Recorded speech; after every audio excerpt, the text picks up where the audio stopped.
Prepare yourselves for a battle of epic proportions between two titans. Feast upon their voices and revel in their words. This is Dueling Ogres.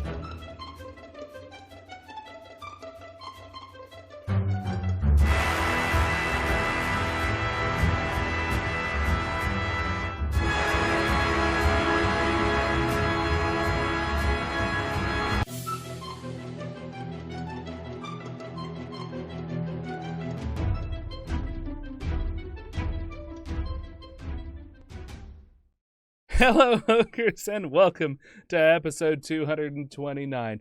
Thank you for joining us, as always, on this You're Not There, You're Getting Drunk Thursday evening, Earth Date, March 2nd, 2023. I'm your host, Remington Hitchcock, and with me, as always, is your co-host and my co-host, the world's co-host, Brandon Full. Hey! You enter into a small room. There are blue blankets hanging from the walls. You see a little bit of foam set against the wall as well to keep sound from bouncing. There's a green screen hung in the corner. No, I'm painting a picture. You're painting a picture of my room. There's a computer, and at the computer sits an ogre. He turns to you menacingly, licks his lips, and says, "Hey there." Hey there. I'm Brandon Full, your host. Oh, wait, that was you? No, that was you. Oh, okay. That was just me introducing myself. That was why I'm the co-host to the world. Is because I'm such a good DM. I'm so good at thinking on my feet and creating environments, not stealing environments from just whatever I'm looking at currently. Yeah, no, it was uncanny. Like it's almost like you knew exactly what my room looked like, but yet you didn't. Oh, I forgot to say the ogre's wearing a hat. My God. He painted the perfect picture. So I'm tired. You're doing a lot of clicking. I was worried for a second because you're doing a lot of clicking. It sounds like, are you just switching us, or are you trying to fix something? No, I'm just clicking things. It's fine. Are you playing Cookie Clicker? Yeah. I knew it. I'm sorry. I mean, we've already caught you playing Pokemon Go during our recording, so I would never do anything like that. Why would you say those things with your words in your mouth? Because I was there. Were you? Or were you getting drunk? Man, I have an ogre slaying knife. What I love is that we are definitely going to draw in the younger crowd to our podcast, making Dead Ale Wives Club jokes. Yeah, absolutely. I know that kids think that Dead Ale Wives Club is lit. Yeah, totes lit, yo. I don't think they say totes anymore. Do they not? Are you sure? No. Unless they're going to Big Lots and buying 2 totes for $20, which is a pretty good deal. There's just enough of a delay that I thought you weren't going to laugh, and I was like, oh no. It fell on deaf ears because I don't even believe in totes. If it's not a classic Foot Locker, I'm not interested. I go to the normal lots. I don't need the big ones. No, just normal lots for this guy. I'm not fancy. I was thinking, you're titling this episode what? OG Liars? Yes. OGL Liars? Just OG Liars. I think that... It says it right up there. I'm only watching in Discord. Me. I think that we are going to draw new viewers. Probably not new listeners, but new viewers who are going to see OGL. Just like when we had that episode, Follow Now for a Viscount. And we got like 1,000 views because it looked like you were offering a discount at the end of the video. Yeah. I have a feeling this might draw some people that typically don't. So yeah, why don't you say what we do, Remington, before we get into our one topic for this episode? Sure, one-ish. I mean, we might talk about some other things, but one-ish. I refuse. One thing only. God, Brandon, you're such a negative Nancy. I don't know. I'm tired. Okay, yeah. So this is Dueling Ogres. As the intro said, you have to prepare yourselves for a battle of epic proportions. We don't actually fight a whole lot because we're both pretty middle of the road kind of guys. You're ambivalent, and I give up easily. So that's the dynamic we have here. But by and large, this is just kind of a general listening, really good to put on in the background while you're doing some other things. Podcast where we talk about usually current event kind of geek oriented news. We'll talk about movies, sometimes we'll talk about video games, sometimes we'll talk about like fucking anime or cartoons, not very often, but if it comes up. Sometimes we will talk about like making stuff, making podcasts, making content. Sometimes we'll talk about monetizing that stuff. Sometimes we'll talk about quantum physics and other sciences, biological sciences, etc. Just anything that pops up that we were like, that sounds really interesting. I kind of want to tell my best friend about that, because Brandon over here is my best friend. I'm the best friend and the world's co-host. Yes, and the world's co-host. Mm-hmm. So yeah, that was pretty succinct. Thanks. I actually had to explain that to somebody earlier today. You remember the fella who was the youth minister when we were kids and went to Ryan's church?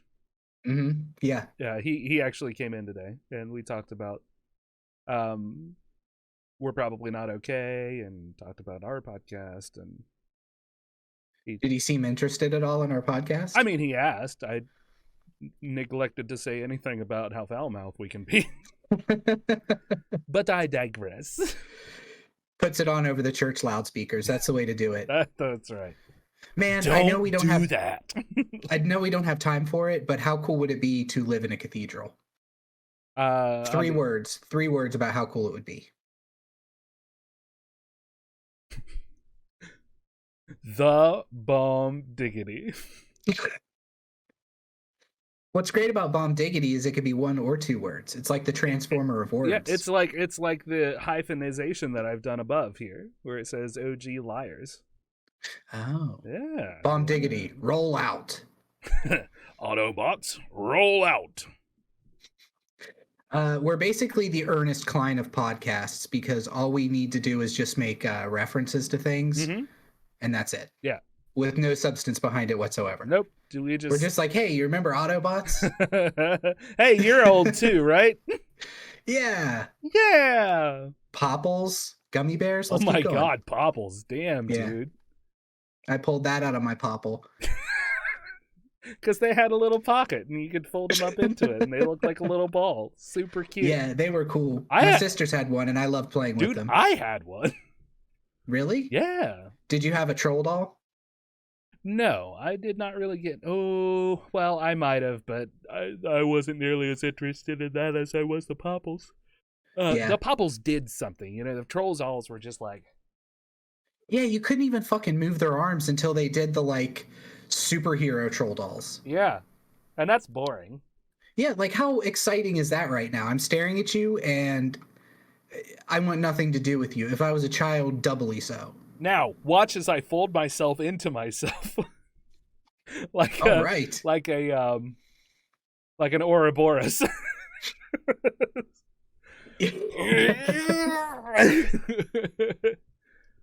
Oh shit! Talk about a YouTube short. If you could roll yourself into like a never-ending stream of flesh, that would be the best 15 seconds on YouTube.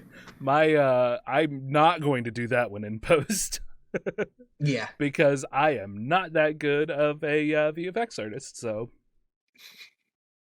maybe I'll be really cool and just pull some strings and have somebody at Corridor Digital do it, just for the hell of it.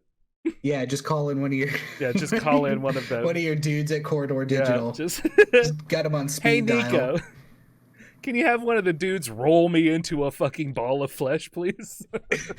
In real life? No. In Unreal Engine, whatever, it's fine. I like to think I'm there with you, and I'm like, if you guys can roll them into a ball in real life, let's not rule it out, Rim. Yeah, let's not. You always say that the best effects are physical effects, so yeah, let's not close any doors. So we are going to talk about some D&D today, more specifically the OGL, which is kind of old news at this point, but we are just getting back into the swing of things, and we play D&D. For those of you who don't know, we play and publish a live play of Dungeons & Dragons 5th edition in a campaign that Brandon is running called Stand for the Fire Demon, in which I play the de facto leader of the Striking Vipers, which is an elite fighting group in the Pira military, and we are doing elite things for the Demon King Enterog. Mm-hmm. So the reformed Demon King Enterog. Well, I mean, he's still a demon. He's just not a bad demon. No, you guys haven't met him. He's just a totally normal, like, balding dude now. He's just like, shape-shifted. Yeah. He's like, hey there. It's just fucking Danny DeVito. Hey. I can't do a Danny DeVito. I mean, that's about it. Well, that's why it kind of sounded like Danny DeVito, so just lower your voice a little bit and then you got it. Hey. No, just, you gotta get the... Hey, it's me, Danny DeVito. No, you gotta keep the scratchiness. I was in It's Always Sunny and Batman. Everything is just... I tell you to do something and you just take it to the stupidest place. I think the word you're looking for is So, but... Remember that from Batman? No, I don't. All right, continue. I'm sorry. So we're playing that. I'm playing a Elven Ranger. And then we also have our buddy Ethan, who is playing he started off as a rogue, and then he transferred to wizard. And then we've got Mediogre, a.k.a. Clinton, a.k.a. Clint, because he's okay. You could probably call him Susan. Yeah. Could I call him Seaman? Yeah. Sorry, that sounds a lot like Seaman. Continue. I'm rambling. I'm sorry. Okay, so hold on. Let me get back into it. I had 3 hours of sleep, and I'll tell you why in a second. Okay. And he's playing a Aarakocra monk. Yes. And then we have Bucky, who is playing Buchenwald Anvilarm, who is playing a Battlemaster fighter. Now, the Battlemaster is arguably the hardest subclass of fighter to play because you get a lot of options. So I feel like he saw it and he was like, oh yeah, this is like a Swiss Army knife. I get a lot of different options. I can do a lot of things. But the problem is, especially as a new player, even as an older player, you tend to forget all of those little niche things that you can do. Battlemaster, I feel like, is not a good starting class for a character. Or not a good starting subclass. Yeah, and I feel like we didn't know that until far too late in the game. So, but I made him because I work at the UPS store and we do print stuff there. But I made him a set of cards that have, it's actually all of the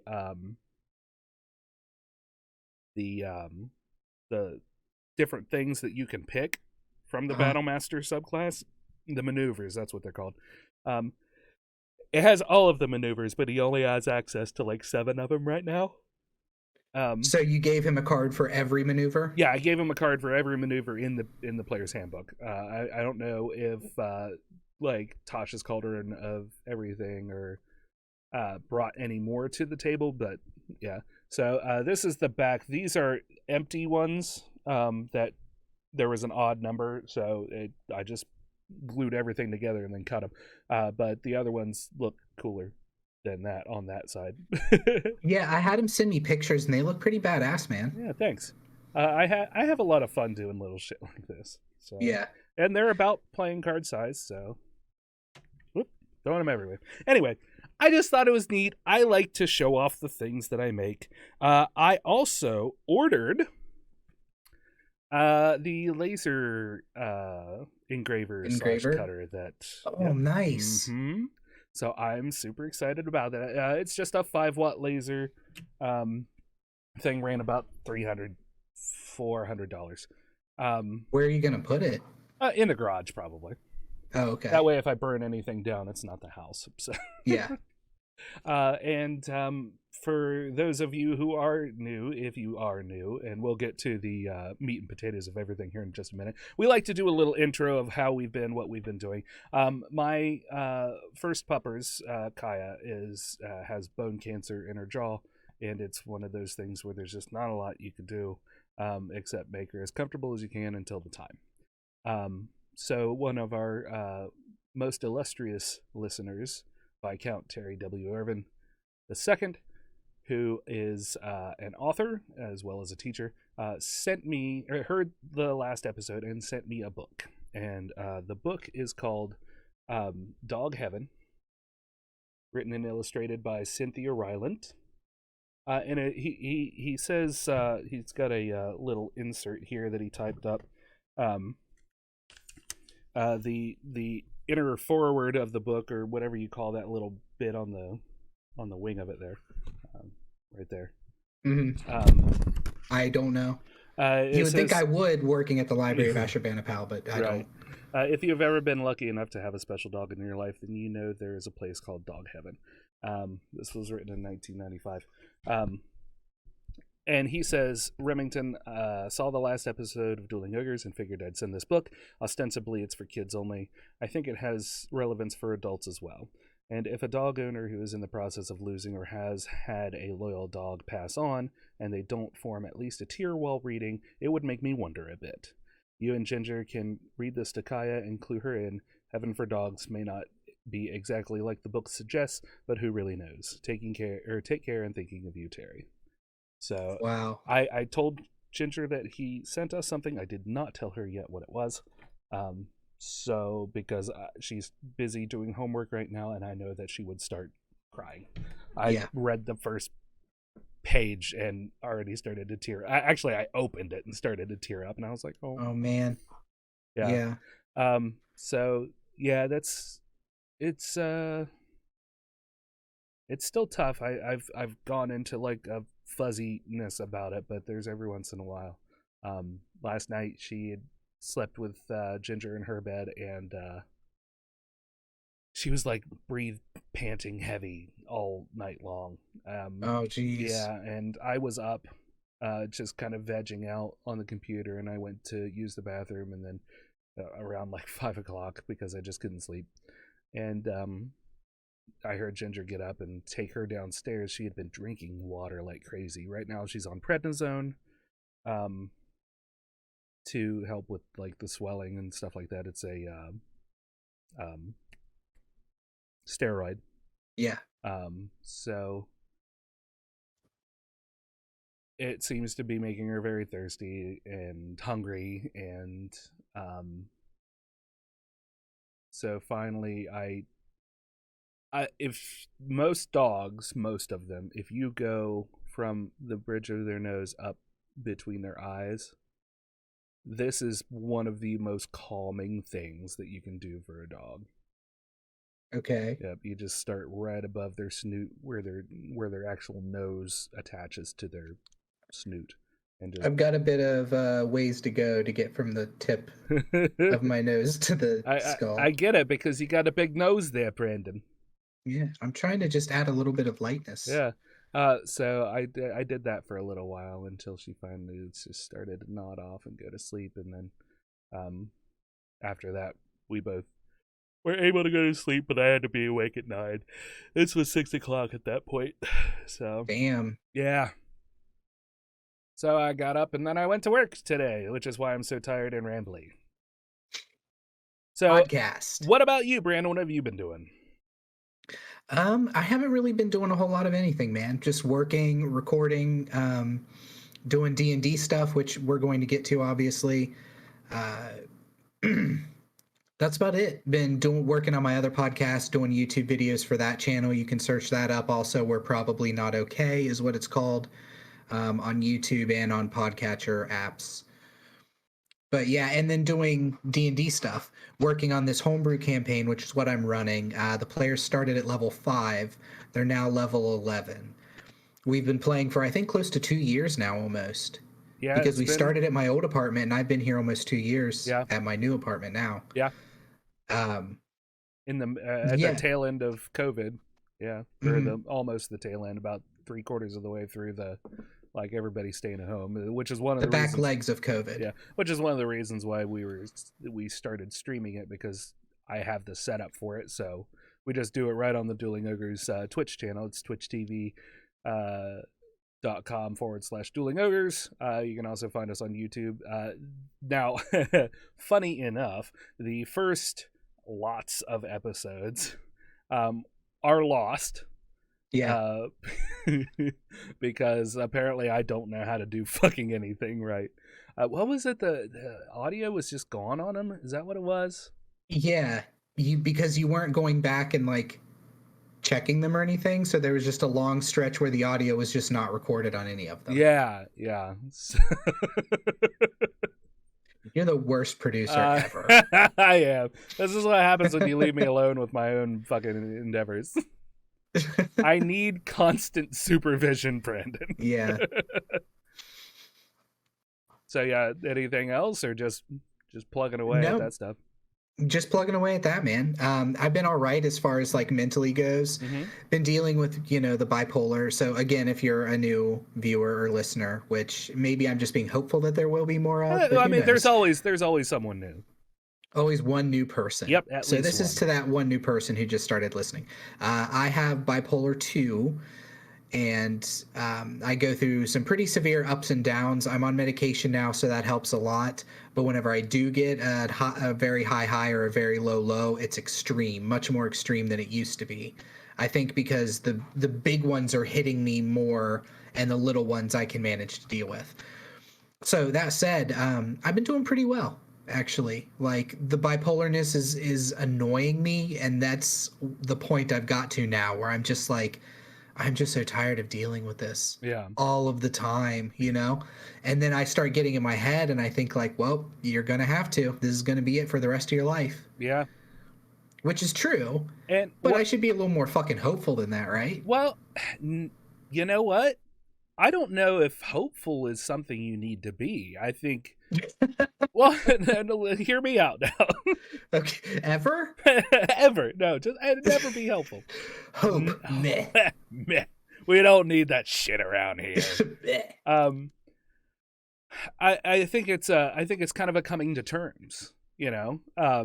It's just, this is who I am. This is a part of my being. And I think that goes a long way to dealing with the ups and the downs, It's just, all right, I can feel it coming down, and this one's going to hit really hard. I'm going to get really low on it. And I mean, it'll go away sooner or later. So I'm just going to fucking lay here and cry a little bit and not talk to anybody and, become a hermit and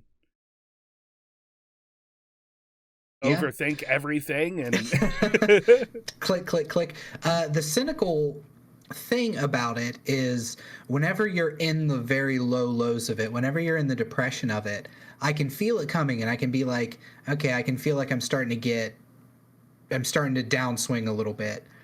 And then I just don't think about it for a day or two because I don't feel it coming on. And then I just wake up one day and I'm like, man, I hate everything and I hate myself and I hate the mirror and I hate this and I hate that.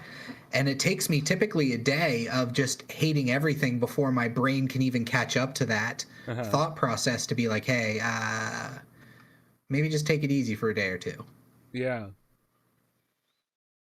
That's interesting. Maybe you should. Oh my God. I have an idea. What have you got for me? I'm not going to tell you. Okay. But I think that might be something neat to get you. So I am going to, if that's it, I think I'm going to go ahead and turn the floor over to you to get us started, because you had some time to refresh yourself on the OGL stuff. And you son of a bitch. I haven't, I didn't have much of a chance to, so. Yeah, I know. Yeah, so why don't you lead us into it, Brandon? So the long and short of it, and if you're watching this video or you're listening to this podcast because you saw that we labeled it OGL, you probably know and are just wanting more our opinions than the history. But this is for our OG listeners as well. Our own OGLs. Oh, yeah. Oh my God, that works out so well. Yeah, it does. But you guys aren't liars. No, our original listeners. You just O and then G and then okay. Yeah, no. Yeah. You got it? Yeah, no, I got it. I totally had it. I just wanted to make sure you got it. Yeah. Okay. I got it. Taken's AC is 17. So you have the OGL, the original gaming license, or no, the open gaming license, I'm sorry. And that's what Wizards has been operating from for a long time. And what that says is there are certain things that you can publish using their rule set and even some of the things that they can't copyright. So I have a list here I'll go over in a little bit for the SRD, which I had never heard of until today when I was reading about this to catch up on the news. The SRD? Known as the System Reference Document. We have used the System Reference Document on multiple occasions, looking up rules and such. No, this is the legal information and the stuff that you can use. Okay. But I'll get to that in a little bit. Okay. So there was a leaked playtest that came out, or a leaked OGL 1.2, or what was it? 1.1? Wow, I'm terrible at this. We're terrible at this. We're all terrible. But it was a new version of the OGL that was leaked that they had presumably, rumor-wise, been sending to big publishers to be like, hey, here's the new open gaming license, and the old one is not going to be allowed anymore. We're not going to follow it. Mm-hmm. And the new gaming license basically said you had to report your income to them, and it gave them a lot of control over your homebrew stuff. Now, our podcast and our YouTube channel, would I be worried about that? No, not in any stretch. We get what, like 10 views on there, maybe. Well, even that, like the real crux of it was, were the people who create content outside of it using the OGL rule set, would they be beholden to Wizards of the Coast swooping in and just taking their ideas? Yeah. Because that was kind of the way that it was worded originally in this leak. And I think it was worded in such a way that could happen. Yeah. It wasn't explicitly said, but it seemed deliberately worded. Yeah, oh yeah, for sure. Absolutely. The lawyers at Hasbro, it's Hasbro, right? Yeah. Yes. The lawyers at Hasbro who threw that together were very good at being vague enough to put a kibosh on anybody doing anything that they were like, no, I think we can make money on that, so we'll just shut them down, steal the ideas, and then make money off of it. Yeah. So real quick, what was I going to say? What were we just talking about before the lawyers? Right there. SRD? No. Never mind. Go ahead. Keep the flow. All right. Actually, can you pause for a second? Because I have to pee so bad. I'm so sorry. Okay. Did you turn it back on, or? Yep. Oh, okay. As soon as you got back down, buddy. Yeah, so they saw me sitting down? They saw pushing up my glasses? They saw you push up the glasses, yes. Okay. So where was I? You were getting somewhere with the SRD, weren't you? Or were you... I was going to get to the SRD a little bit further into our conversation. Okay. Oh, okay. I remember where I was. So anyway, the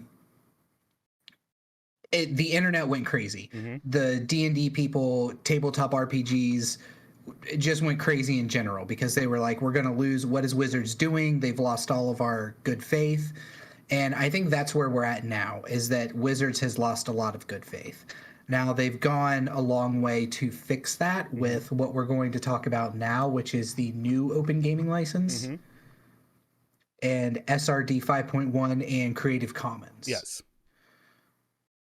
So that's where we're at now, and I want you, if you've read up on this a little bit, Rem, to give like a quick rundown. So what I'd like to interject is for those of you who aren't in the know about like just copywriting stuff in general, it has been established in copyright law that you cannot copyright a system of play for a game.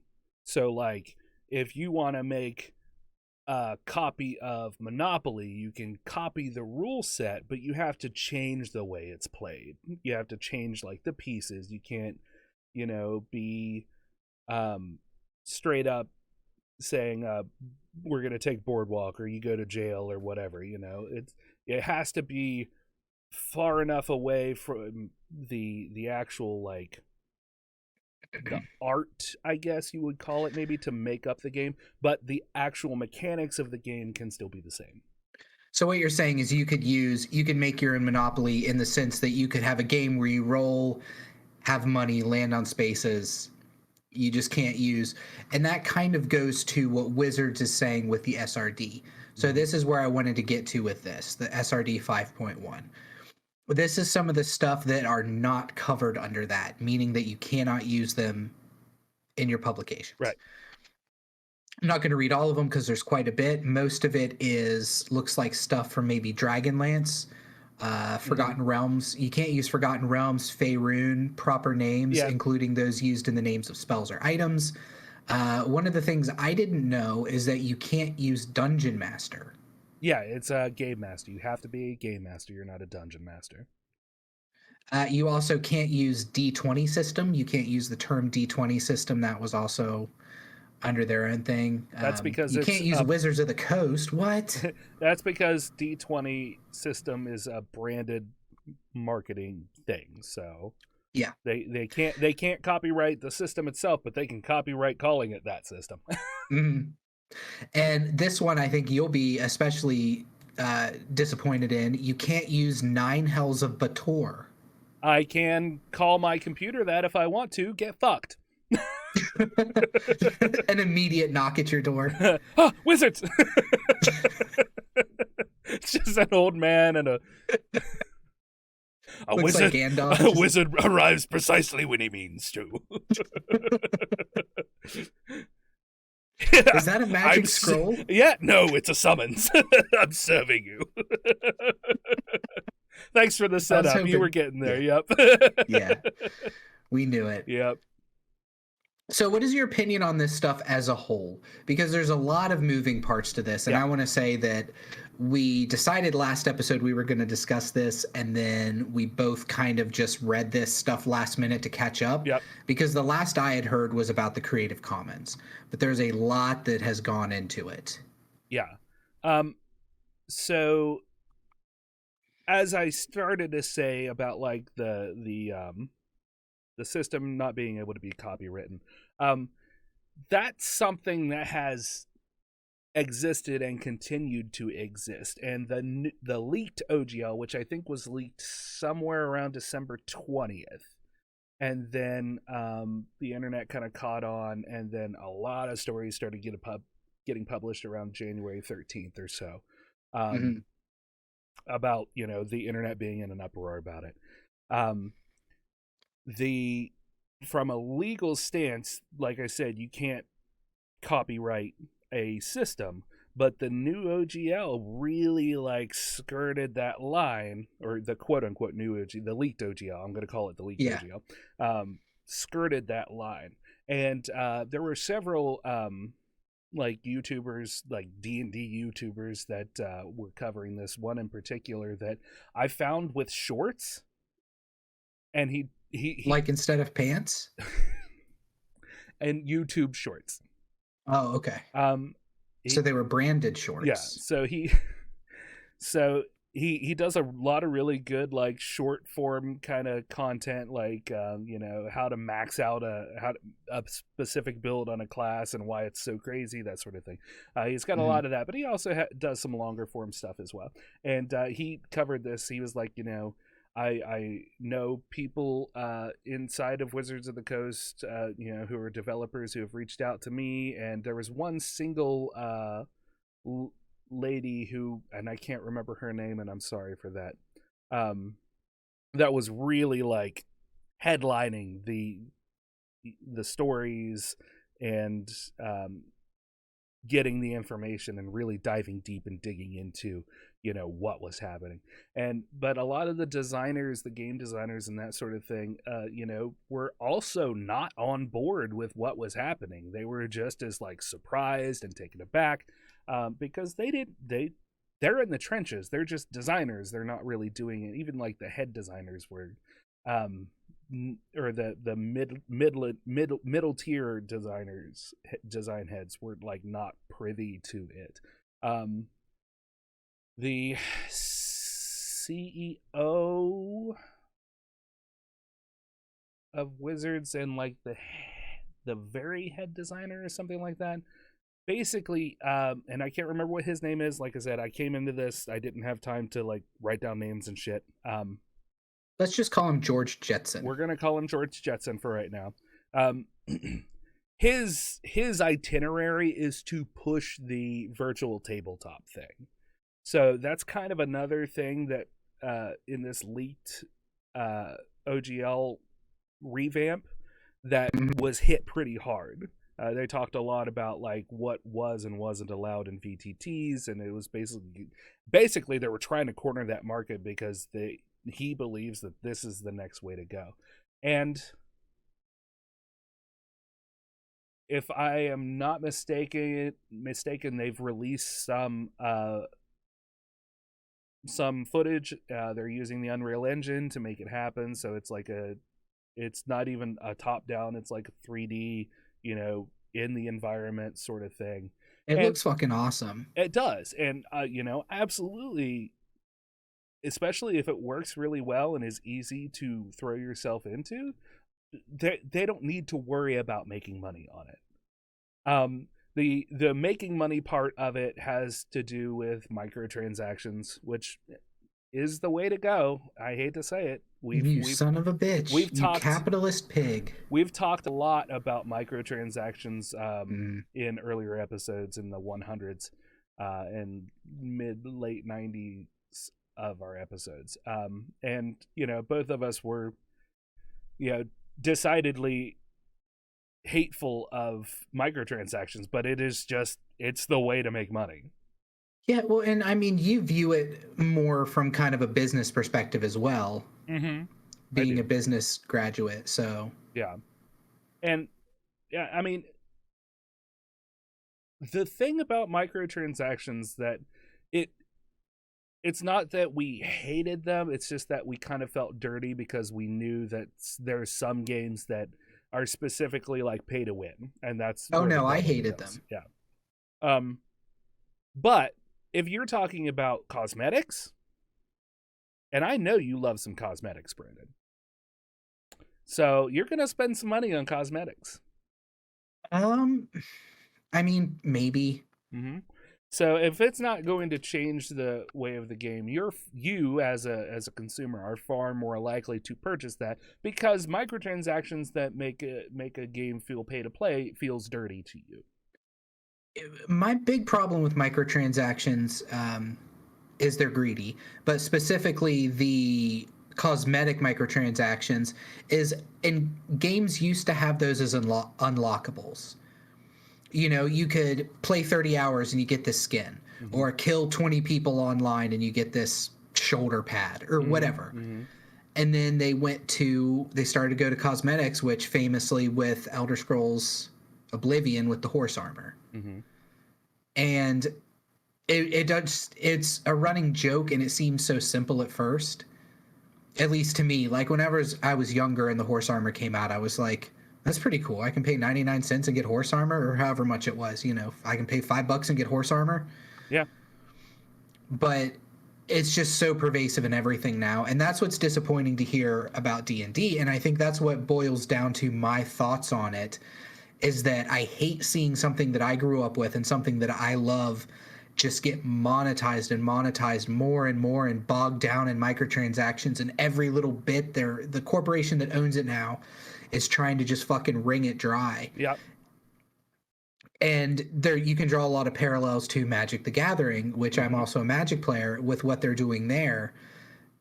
Again, they're just fucking wringing it dry. And I think people, the community around these games, are starting to get sick of just constantly being charged for something new.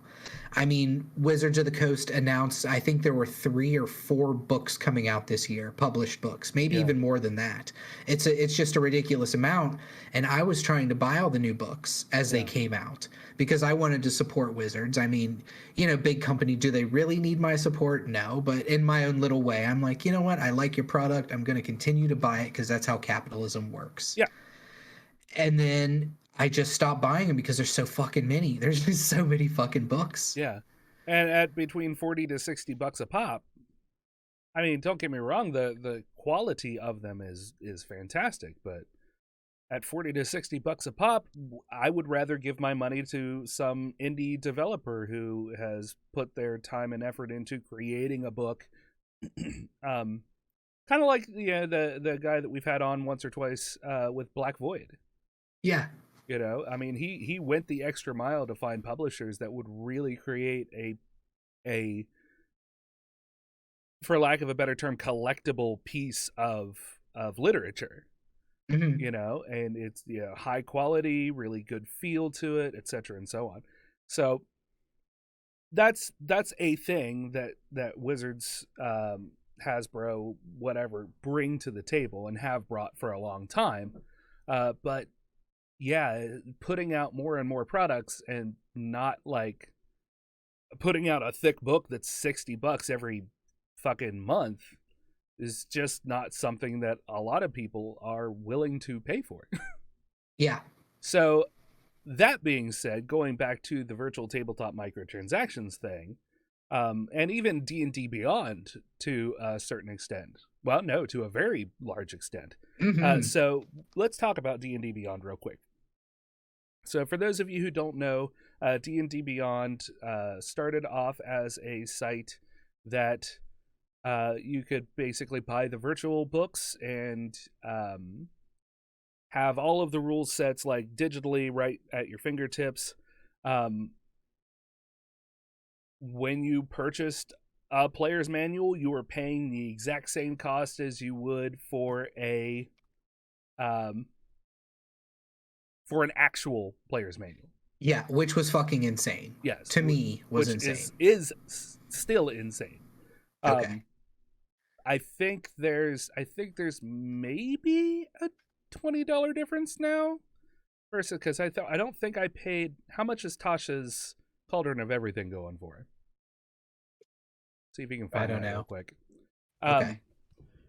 But anyway, it is kind of insane, and I've definitely picked up a couple of those books, but there's also microtransactions within those. So if you didn't want to buy the full book of Tasha's Cauldron of Everything, you could, but you saw a class in there that you really liked, you could just buy that class for $3.99 or something like that.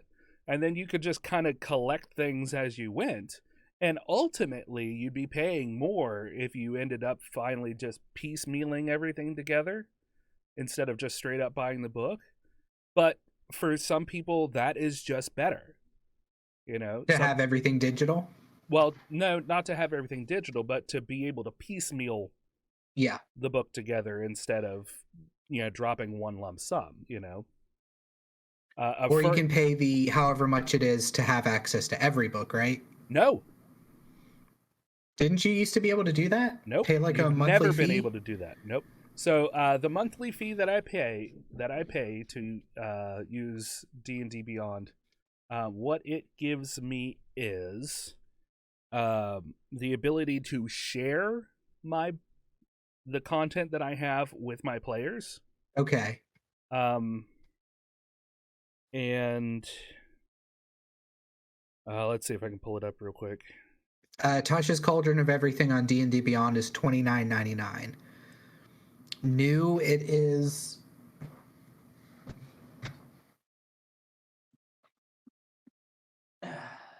This is silence. No, not the silence. No. I guess I don't own Tasha's. I was thinking of Volo's that I had. I don't have Tasha's. Yeah. Volo's Guide to Monsters? Is that what it is? Yeah. Yeah. Subscriptions.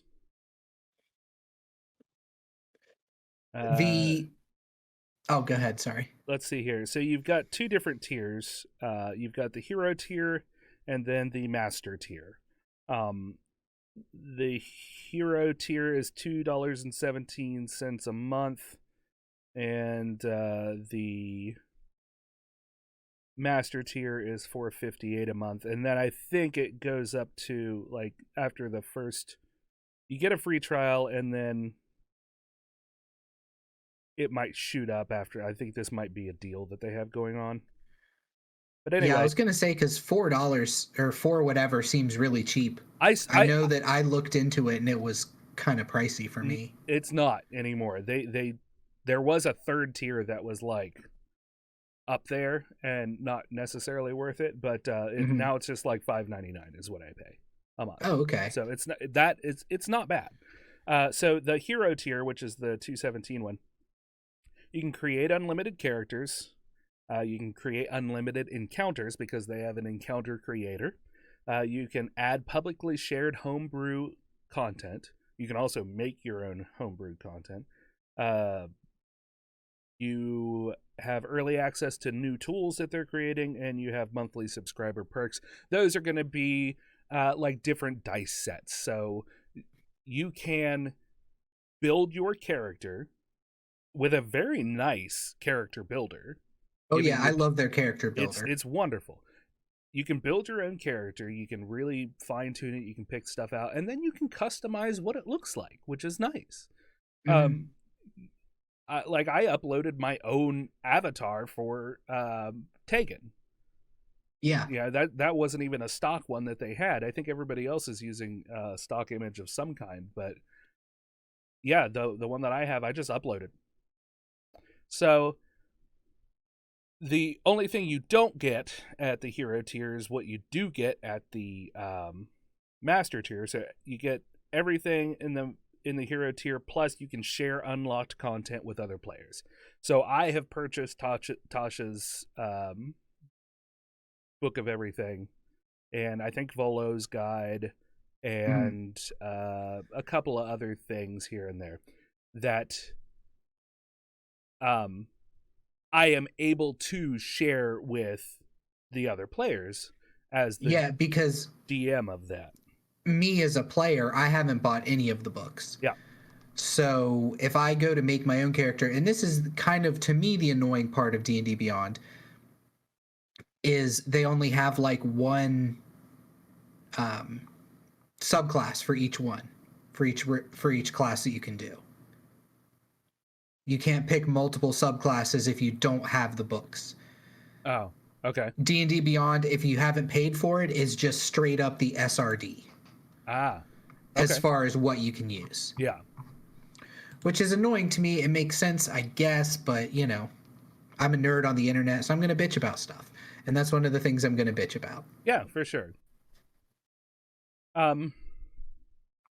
So, did you have more than on the SRD that you were wanting to get at since you brought it up? I think it would be a good segue for it. Yeah, so the SRD and Creative Commons, these are some of the races that it gives you. Uh-huh. You can do Dwarf, Elf, Dragonborn. Dragonborn was surprising to me that Dragonborn is that's open. actually surprising to me too. Yeah. I think it is a very, very popular race to play. Yeah. Everybody wants to be a dragon, and Dragonborn is kind of the closest you can get to that. So it makes sense to me. And then Tiefling is also another one that you can use. Yeah. Which makes me wonder whether Tiefling, the term Tiefling, comes from somewhere else. Right, yeah. And it could. I can't think of anything off the top of my head, but that being said, it also is a relatively popular class. Excuse me. Because it has a certain amount of mystique to it, you know. Like the Drow are dark-skinned elves, which there for a while they're Forgotten Realms, right? Yes. Okay. That's where the Drow originally came from. Now the Drow are probably not covered by the SRD. Right, Drow are not covered under the SRD. Because they come from Forgotten Realms, which is a campaign setting that Wizards owns. Yes. But yeah, that's really all I had as far as the SRD goes. I just wanted to give some examples. I thought that was interesting about what you could and couldn't use. Yeah. So do you have like what they've done, what they've said, and come back from? Because I do. If you don't, I have a couple articles pulled up, but if you have something already, go right ahead. okay. So Brandon's disappeared for a hot second, just because Help me. because things are weird with Discord. We should have used the other thing, but whatever. So is this the one that had it, or is it this one? Okay. Let me do my ad blocker because all of these websites, God love them, have way too many fucking ads. So this comes from Polygon. D&D Maker backs off of new licensing rules that led to fan revolt. This came out January 13th. After more than a week of controversy, Dungeons & Dragons makers Wizards of the Coast says it's backing off plans to alter the open gaming license in a way that incensed fans and led to some calling for a boycott, which they did, and they hit them exactly where they meant to. People left D&D Beyond in droves. Yeah, which there was a leaked, or not a leaked email, but there was an email or a post from somebody who purported to work at Wizards of the Coast. That's never been confirmed whether they were actually an employee there, although some of the stuff they said aligned with what Wizards later released in their statement. But part of what they said, if you don't mind me interrupting to read real fast, unless you want to go back and finish what you're by all means, go ahead. Okay, so talking about D&D Beyond, they say their communication gives me the impression they see customers as obstacles, talking about Hasbro and Wizards of the Coast specifically. Between them and their money, the D&D Beyond team was first told to prepare to support the new OGL changes and online portal when they got back from the holidays, and leadership doesn't take any responsibility for the pain and stress they cause others. Leadership's first communication to the rank and file on the OGL was 30 minutes on 1/11/23. So, according to what you said, that's 2 days before all of this stuff came out. Yeah. This was the first time they even tried to communicate their intentions about the OGL to employees, and even in this meeting, they blamed the community for overreacting. I will repeat, the main thing this leadership is looking at is D&D Beyond subscription cancellations. And that's where a lot of the protesting about it came from, is people saying cancel your D&D Beyond. Yep. And using the hashtag OpenDND. But yeah, that's where they hit, and that's where you have to hit a company. You have to hit them in the pocketbook because, like, going back to what I said before, the grunts down in the design rooms, they were not a part of this. They were not happy about it either, and many of them risked their what was it called when you don't talk about something? Non-disclosure agreement? Yeah, non-disclosure agreements. NDA. There we go. That was the abbreviation I was looking for. They risked their NDAs by talking about this stuff anonymously with publishers and news outlets and that sort of thing, because they know that that's not how D&D works. D&D is about building a community. It's about building a party to come together to do something. You know, whether that's rescue a prince, kill a dragon, whatever. Yeah. It's always been the tabletop community, and at least D&D for me, and I'm a little baby when it comes to the tabletop role-playing game community because I've only really played Dungeons and Dragons and Monster of the Week. Yeah. I've dabbled in other stuff, but for the most part, I've stuck to those two. I've straight up been, like, we played D20 Modern and then the superhero one when we were in high school. Mutants and Masterminds. Yeah, that's right. That's about all the other things that I played, and D&D is the one that I always come back to. Would you want to try a short superhero game sometime? if it's better than the one that we did in high school. Story or gameplay? I remember, and you know, I'm not stepping on anybody's storytelling ability or anything like that. I remember it being very bored with it. Yeah. All of us had like these crazy superpowers, but like it just seemed like there was a lot of sitting around waiting for things to happen. Yeah, which you famously don't like. I've run campaigns that are more open world, and you have hated them. Like whenever I've given you options and been like, you can go do whatever you want. Yeah. And it's not that I hate them. It's just that you have no imagination. I have no imagination. I like being on rails. No, that's not entirely true either. But no, I like to have some kind of a goal. And as the game master of a game that you're running, you have to let your players know what goals they have to go after. And for a long time, you were it's not that you didn't have goals for us to do. It's that so many times you would drop a little spice in and we'd just miss it. Yeah. You've even done it in this campaign. Oh, this happens in this campaign all of the time. Yeah. I think, and that's something that we've talked about before, maybe even on air, that I am so close to this story that I've written that whenever I drop a hint at you guys about something, or even what I think is a big glaring sign at you guys. So obvious, right? It totally goes over your head. And I'm like, but that's the symbol you guys have seen 8 times. How do you not recognize it yet? Yep. And plus your memory of like what we have done is way better. Like I can't do that. I have to if I'm DMing, I have to make notes of like where we last left off because I don't necessarily remember. Yeah. I spend a lot of time working out chunks of session. So I know like, okay, here's what I have written. This is what I'm hoping you guys get through. And as we've progressed, I used to write out, here's who you're going to meet and here's what you're going to do. And I still do that to a certain extent. I get the bare bones. But you guys, I feel like me as a dungeon master and you guys as players are all on the same page at this point. We all just want to have fun together. And I think that goes back to your point about D&D being about community, is that's what we're in for is, hey, let's all have fun together and let's make sure that everybody has fun. Yeah.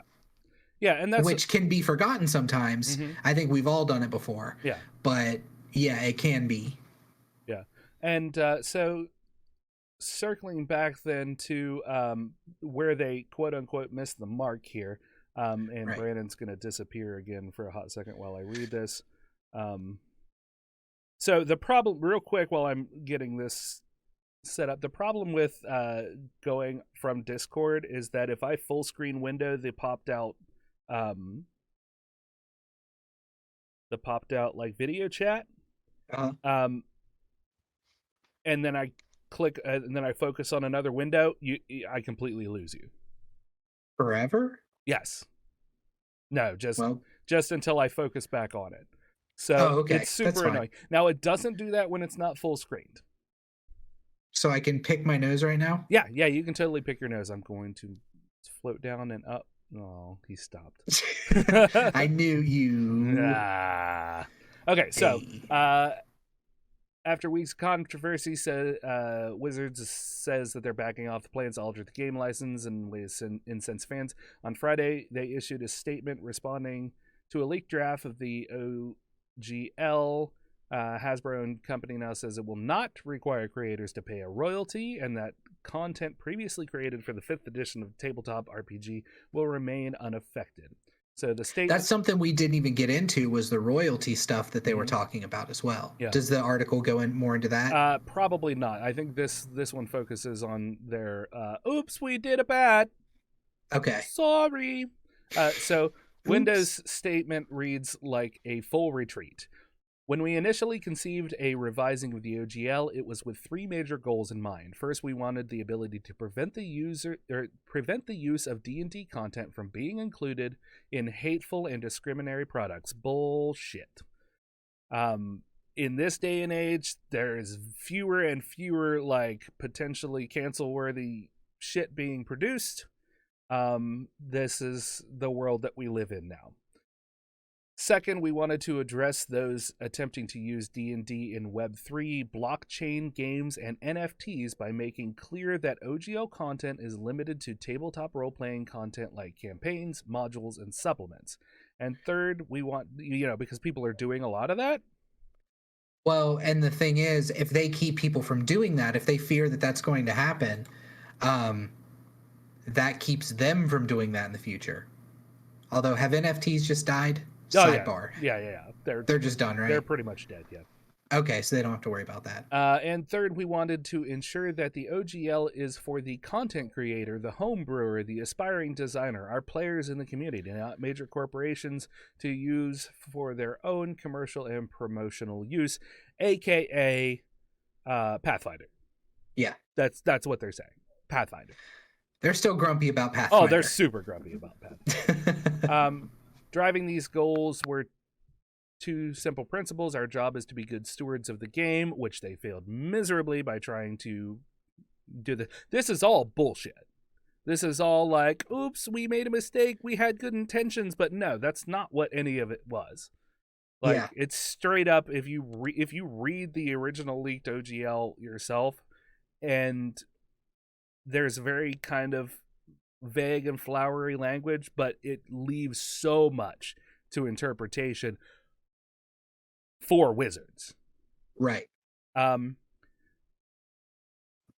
Be good stewards of the game, and number two, the OGL exists for the benefit of the fans. Nothing about those principles has wavered for a second.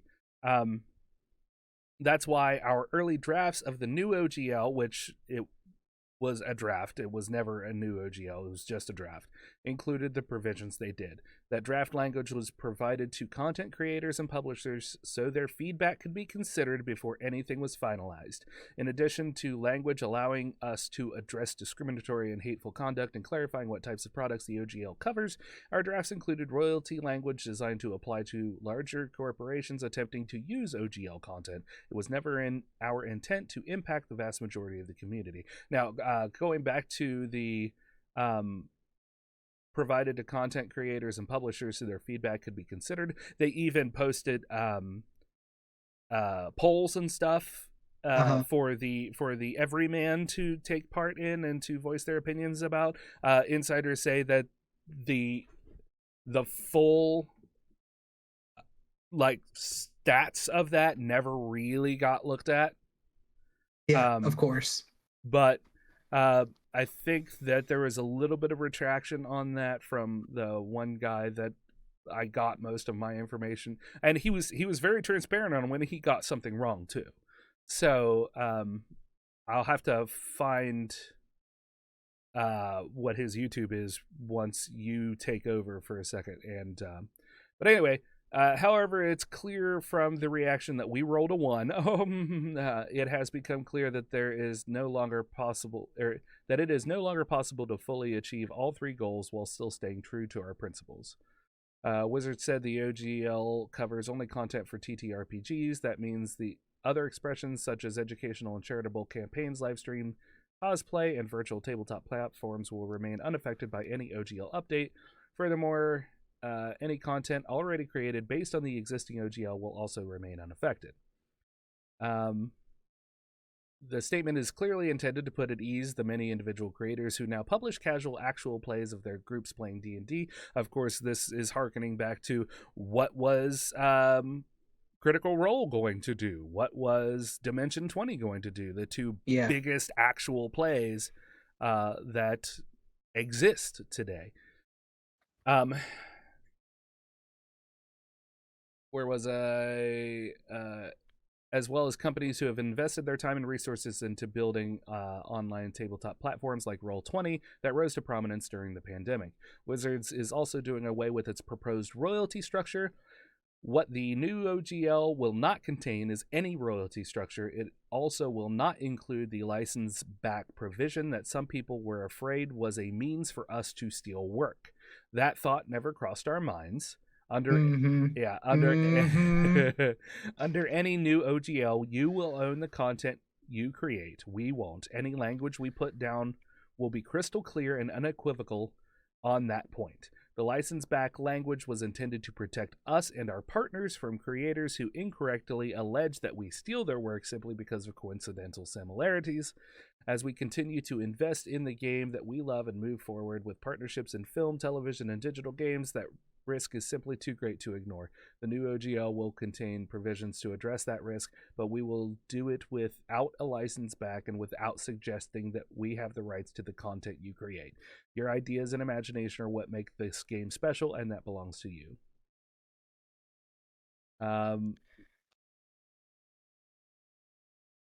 I first read that whenever they released it, and I also had the eye roll at the "we rolled a natural one." Yeah. Mm-hmm. Because it's like, get it, guys? We're one of you. We know your lingo. Yeah, we know how to bad. But after reading that, I was like, all right, you got to put your money where your mouth is. Let's see where you actually fall. Mm-hmm. And then making it Creative Commons was a huge step. Yeah, I think. So my I'm not trying to wrap us up here, but my final thoughts as far as all of that goes is I think it's a very good step in the right direction. I appreciate what they made, but I'm going to be a lot more hesitant of them going forward as far as creating stuff. Am I worried again about our dumb little live Let's Play that we put on Twitch and on YouTube? Not really, no. I mean, even though I've used D&D Monsters, I've used Beholders, and I haven't used Mind Flayers, but Slotty, those are D&D, or those are Wizards of the Coast as well. Yeah. So yeah, I personally am just going to be cautious going forward and maybe check out other things, like something that we didn't really touch upon, and I don't know if you had planned on touching upon this, was my dick. I am listening to you. I'm just trying to look for this guy. Pathfinder publisher Paizo announces new open gaming license in wake of Wizards of the Coast controversy. Okay. So Paizo is releasing their own open gaming license as well. Okay. And there's a lot of meat there that we could dig into that I just didn't have time to read today, but I know that a lot of people were very much celebrating that, because it wasn't just Paizo, it was multiple companies who all came together and said, hey, we're going to create an open gaming license of our own. Yeah. Which is wonderful. Yeah.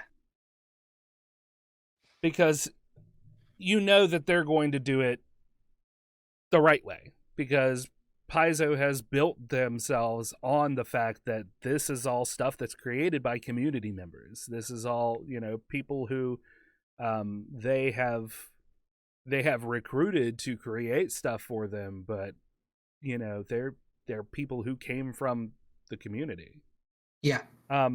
The guy that I tended to watch the most of it is, his channel is called DnD Shorts.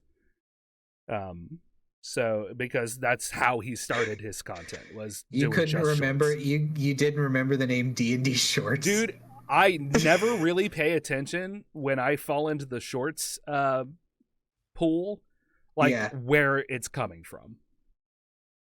So, and he doesn't have a little floating D&T Shorts anywhere. So I straight up forgot. But yeah, that's like I said, if you want to catch up more on that, I recommend watching his stuff. If you're more like me, who needs the talking and less the reading, because it's so hard for me to even read and keep up with stuff anymore. But you can always check his stuff out. Also, if you do want us to dig into the Paizo OpenGL, just hit us up with a comment on any of the socials. Drop it below the video on YouTube if you're watching us on YouTube. While you're doing the subscribe and liking and all of that. Yeah. Yeah. You did a little smile there at the end. That was cute. Oh, thanks. That's because, you gotta say it anymore, so. Yeah, you do. If you do want to see our socials and you are watching the video, right on the screen there, to the right of me, well, to stage right of me, no, yes, to stage right of me, so left. It's this way. Yeah, stage right is left. Yeah, so stage right of me,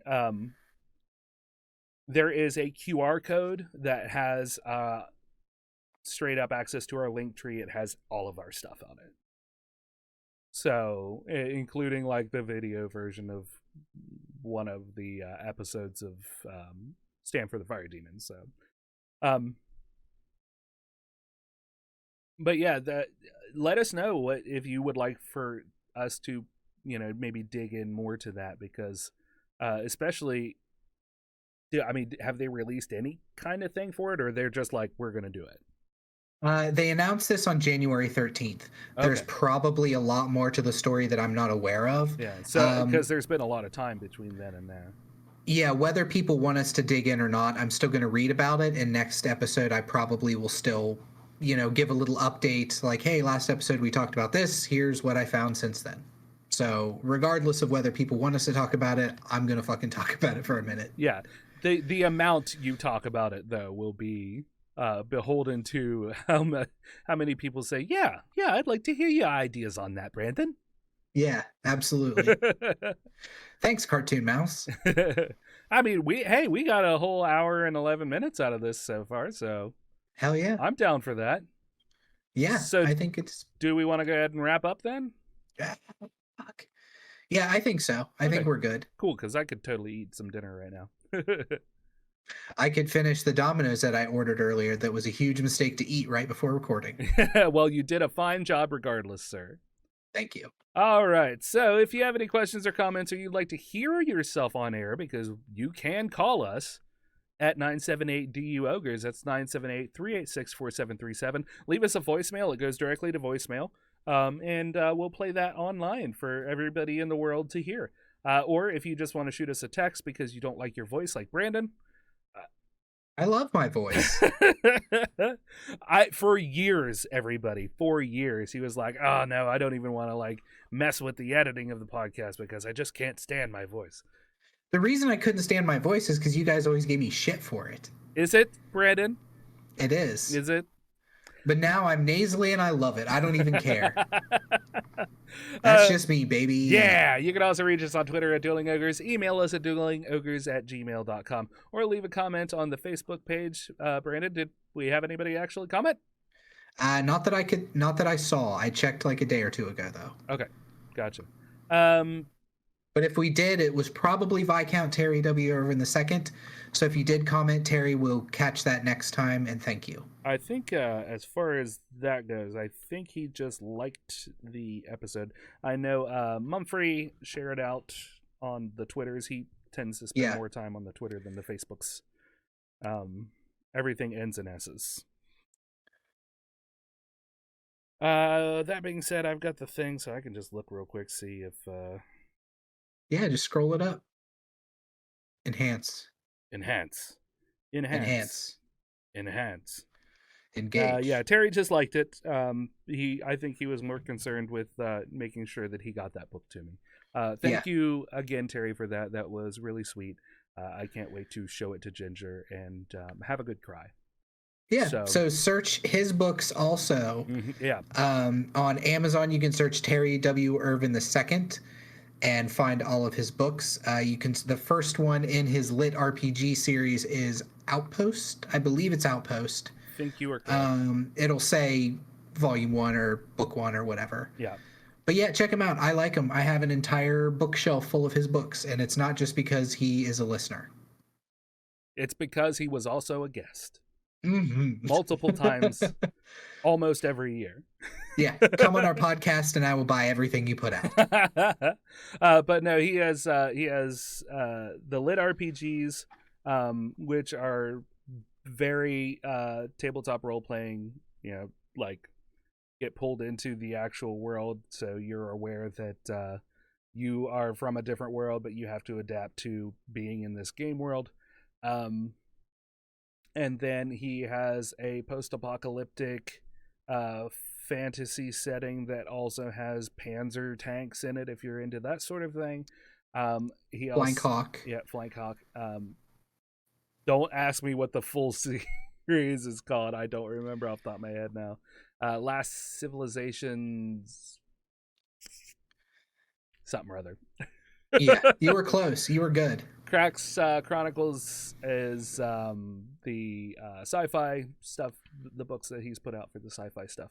And then he also has like a collection of short stories called Genre Shotgun. So yeah, just he's done a lot of writing over the years, and I have enjoyed everything that he's put out. So yeah, good author and a good guy. Yeah, absolutely. Make sure to subscribe on our website at duelingogres.com because I said so. We did in the past post articles. If you like to write, you can always write an article for us. We'll publish it. We don't give a shit. Yeah, we don't give a shit. We won't charge you for it. Why and would we won't pay you for it. This is pro bono shit. Yeah. I mean, look at where we live. This is I've got a fucking sheet in the background. These are moving blankets hanging on my walls. Oh, geez. And finally, leave us a 5-star review on iTunes. iTunes, honestly, is still one of the most popular places to do that sort of thing. So please go do that. But you can do that on most anywhere else you can listen to a podcast. iHeartRadio, Spotify, Pandora. We're on Pandora now, finally. YouTube, big on YouTube. I would love to hit 1,000 subscribers. We're at 102 or 103, so we got a long way to go. Yeah. So it's a long hill to climb. Go like us. Brandon has started.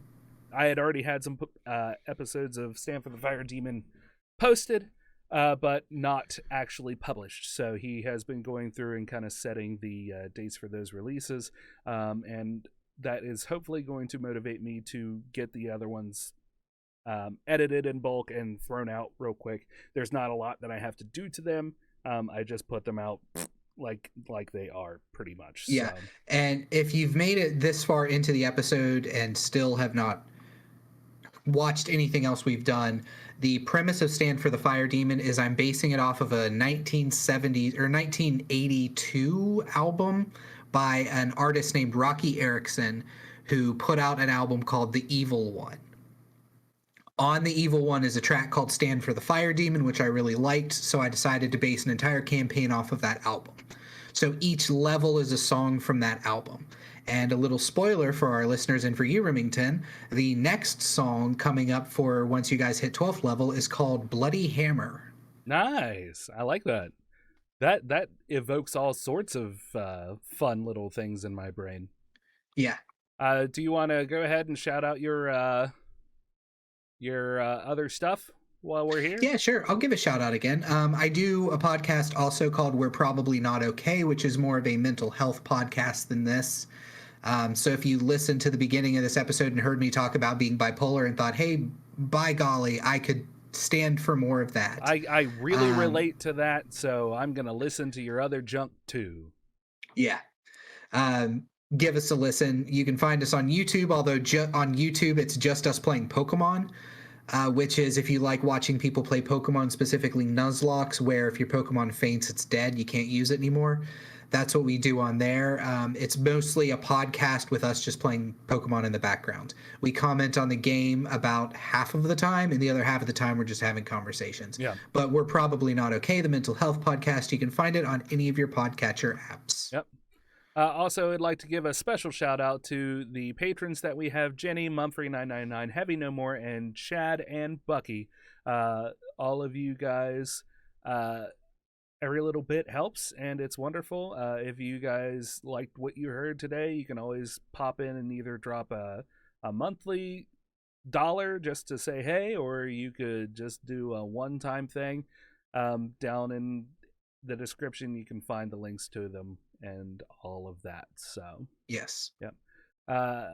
So until next week, ogres, keep your clubs blunt and your tusks sharp. Good night. Good night. Did we sync up? Probably not. Not even remotely. Not even remotely. Now the outro isn't. Oh, maybe it's going, but it didn't activate. Activate. Engage. Does he use 2 fingers? I guess I should ask Mrs. Picard that question, but does he use 2 fingers when he says engage? No. It's just boop, like that. Now we're just vamping until I can figure out what in the hell that didn't do. Are we still going? Oh yeah, no, it's still going. Still going strong. I'm so glad that Mrs. Picard 2 fingers joke is on this episode. Yeah. It was gold. Classy. Basically the doily of jokes. Yeah. So the outro music is playing, but we can still vamp a little bit, you know. I mean, we can do that if you want.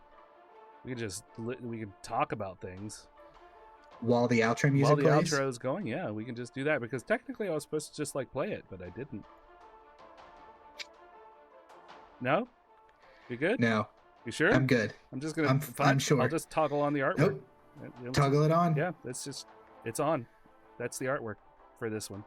You like it? You can't see it, but you'll like it. I know you'll like it. You might not be ready for this, but your kids are gonna love it. Back to the Future. You remember that, Remington? I do.